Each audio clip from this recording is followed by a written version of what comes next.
Darbhanga bypass halt बनकर हो गया तैयार। बहुत ही जल्द दरभंगा वासियों के लिए शुरुआत कर दिया जाएगा Darbhanga bypass halt. Darbhanga bypass halt बनाने की सबसे बड़ा उद्देश्य था दरभंगा जंक्शन पर जो भीड़ थी उसे कम करना, उसके जो और भी बोझ थे उसे कम करना।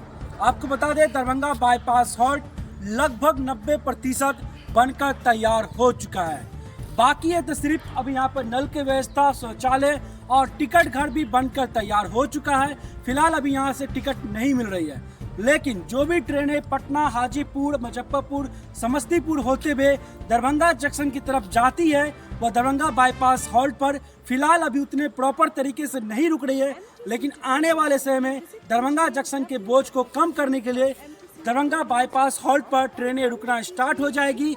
जो लोग बस स्टैंड से कहीं और जाना चाहते हैं, पास में कहीं गांव जाना चाहते हैं या टेम्पो से जाना चाहते हैं, उनके लिए यह अच्छा सुविधा है दरभंगा बाईपास हॉल्ट, क्योंकि यहाँ से बस स्टैंड की दूरी सिर्फ और सिर्फ 300 से 400 मीटर होगी।